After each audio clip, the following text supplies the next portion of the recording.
난 봤을 때 그물에 걸리지 않는 바람처럼 자유로운 영혼, 저랑무이 한도인입니다. 오늘 이 시간에는 제가 경험한 것을 참 전하려고 노력해 봤습니다. 참 그게 쉽지 않습니다. 보통 일이 아닙니다. 그래서 지금까지 대충 그때 생각나는 대로 말씀을 드렸는데, 야, 이래서는 안 되겠구나. 뭔가를 명상의 메커니즘이 뭔가, 명상의 원리가 뭔가, 이거부터 먼저 이해를 시켜야 되겠다, 이런 생각이 들었습니다. 그래가지고 오늘은 이 시간에는 명상의 메커니즘이라는 주제로 말씀을 드리겠습니다. 여러분, 병아리나 새나 비둘기나 이 조류들은 아래서 나옵니다. 아래서 태어나죠. 그래서 아마 세계 여러 나라에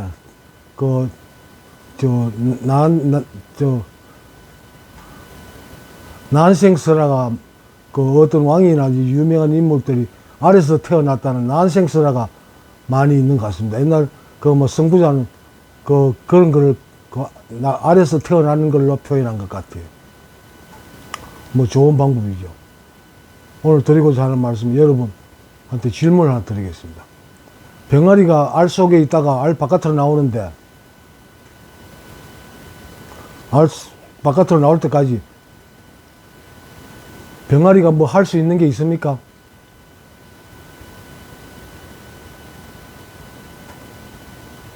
병아리가 할 수 있는 부분이 있습니까?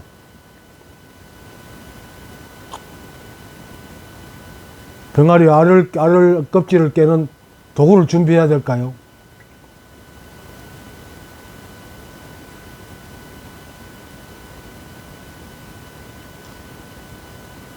여러분, 알 속에 있는 병아리는 아무것도 할 것이 없습니다. 알 속에 노른자가 병아리의 먹이죠. 그거는 태어날 때까지 25일 동안 먹을 수 있는 양입니다. 딱 그 양식이 끝날 때쯤은 병아리는 다 성장하고 그때에 맞춰서 깨어납니다. 농사를 지을 필요도 없죠. 어떻게 알을 껍질 깨고 나올 것이냐. 병아리들 공부를 합니까?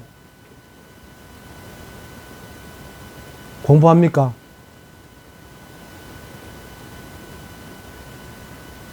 공부가 필요 없습니다. 배울 게 없습니다. 절학무의 한도인.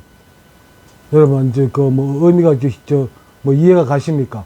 병아리는 할 게 없습니다. 배울 게 없습니다. 그리고 준비해야 될 것도 해야 될 거 아무것도 없습니다. 망치도 준비할 필요 없고, 정도 준비할 필요가 없습니다. 때가 되면, 이 껍질을 깨고 나갈 수 있는 부리가, 준비되어 있습니다. 그거는 신이 준비했겠죠. 준비되어 있습니다. 그렇다면, 병아리가 알 바깥으로 나올 때까지 해야 될 게 있습니까? 아무것도 없습니다. 그죠? 명상이란 깨달음이란 건 병아리가 알 속에서 사다가 알 껍질 바깥으로 나오는 겁니다. 그게 깨달음입니다.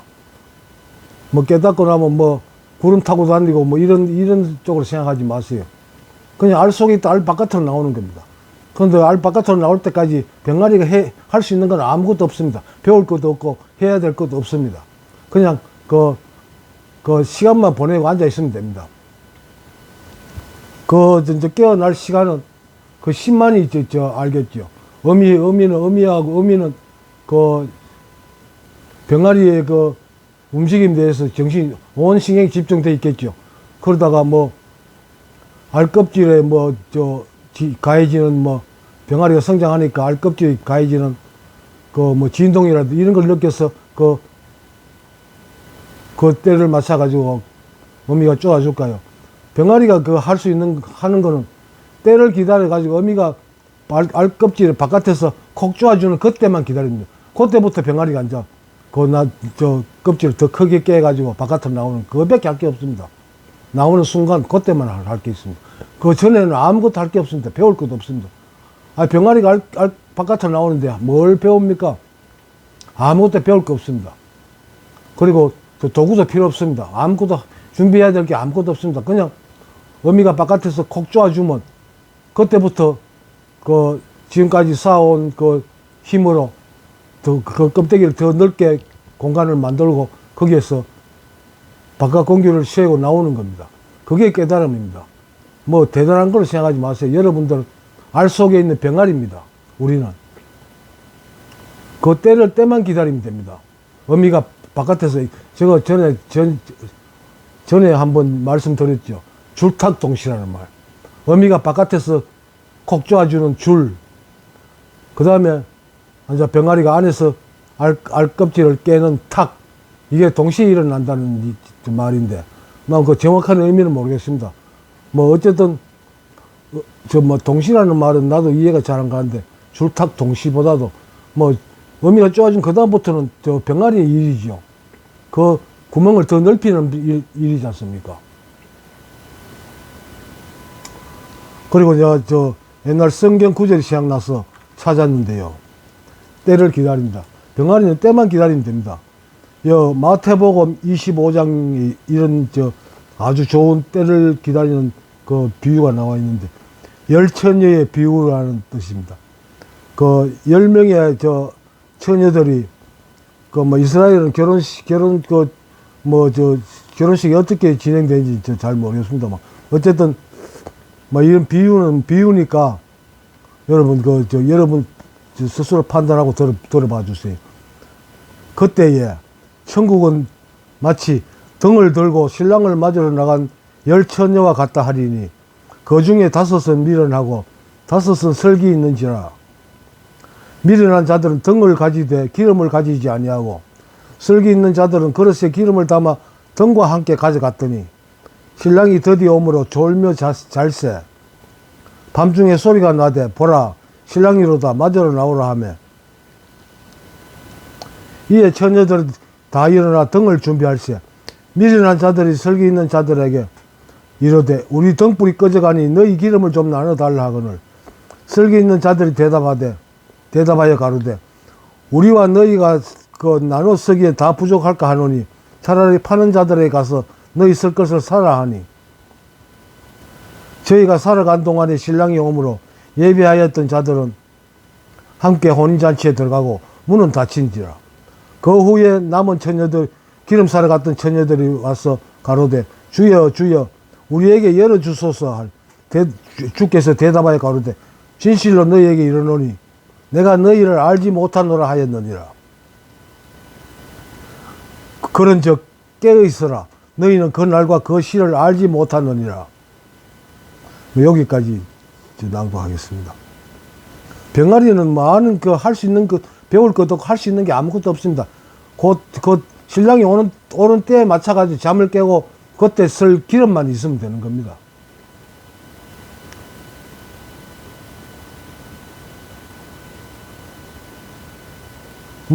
적당한 비유가 됐나요?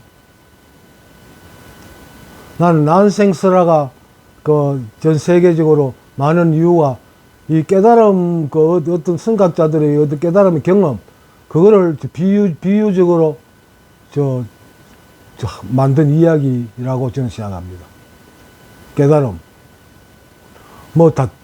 단순하게 어떤 인물의 특별함을 강조하기 위해서 만든 그냥 이야기 아니고, 어떤 깨달음에 관한 가르침을 그런 비유를 통해서 남겨놓지 않았나, 저는 이렇게 생각합니다. 오늘 첫 시간인데, 여러분, 여러분, 배울 게 없습니다. 그냥 병아리는 알 속에서 엄마가 껍질을 한번 콕 쪼아 주기를 쪼아 주는 주기를 기다리면 됩니다. 그 다음에는 병아리가 할 일이 생기죠. 그 다음에 아무것도 할 게 없습니다. 그냥 어미가 바깥에서 껍질을 한 번만 콕 쪼아 줄 때만 기다리면 됩니다. 자꾸 뭔가를 하려 하죠, 사람들은. 깨달음을 얻기 위해서 이것저것 명상 방법도 수십 가지가 있는데 이것저것 찾아보고 또 명상 후를 대비해가지고 여러 가지 준비해야 될 게 있는 줄로 사람들은 생각합니다. 여러분과 저는 뺍시다. 여러분들 알 껍질 속에 있는 병아리입니다. 그 병아리는 껍질 바깥으로 나가기 위해서 할 게 없습니다. 아무것도 없습니다. 배울 것도 없고, 할 것도 해야 될 것도 없습니다. 그냥 한가하게, 건강 관리를 하면서 때만 기다리면 됩니다. 어미가 쪼아줄 때를. 오늘은 이 정도로 말씀드리겠습니다. 감사합니다. 나마스테.